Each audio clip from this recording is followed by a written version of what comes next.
معراج کی شب جب حضرت صلی اللہ علیہ وآلہ وسلم کی حضرت ابراہیم علیہ السلام سے ملاقات ہوئی تو حضرت ابراہیم علیہ السلام نے فرمایا، اے محمد، اپنی امت کو میری جانب سے سلام کہیے اور انہیں بتا دیجئے کہ جنت کی مٹی بڑی پاکیزہ اور اس کا پانی بڑا شیریں ہے، اور وہ بالکل چٹیل میدان ہے، اور اس کے پودے سبحان اللہ والحمد للہ ولا الہ الا اللہ واللہ اکبر ہے۔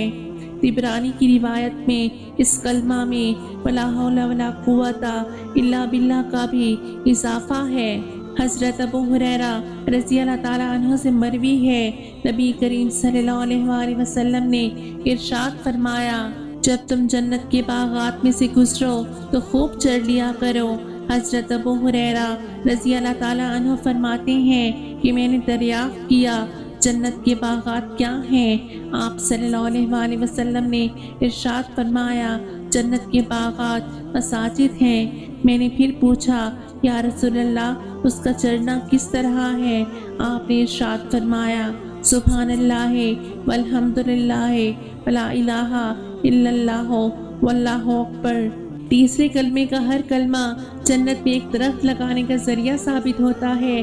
چنانچہ حضرت ابو ہریرہ رضی اللہ تعالیٰ عنہ فرماتے ہیں کہ ایک دفعہ میں پودا لگا رہا تھا، آپ صلی اللہ علیہ وآلہ وسلم کا گزر ہوا تو آپ نے دریافت کیا کہ کیا کر رہے ہو؟ میں نے کہا، میں پودے لگا رہا ہوں۔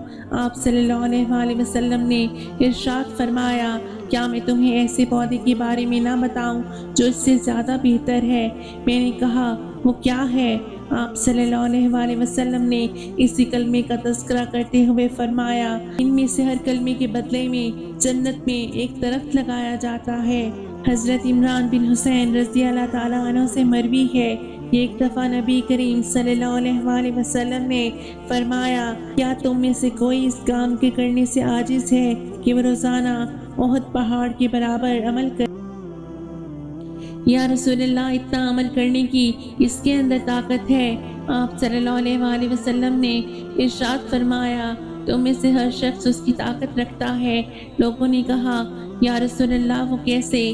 آپ صلی اللہ علیہ وآلہ وسلم نے ارشاد فرمایا، سبحان اللہ کہنے کا ثواب احد پہاڑ سے بڑا ہے، لا الہ الا اللہ کہنے کا ثواب احد پہاڑ سے بڑا ہے، الحمدللہ کہنے کا ثواب احد پہاڑ سے بڑا ہے، اللہ اکبر کہنے کا ثواب احد پہاڑ سے بڑا ہے۔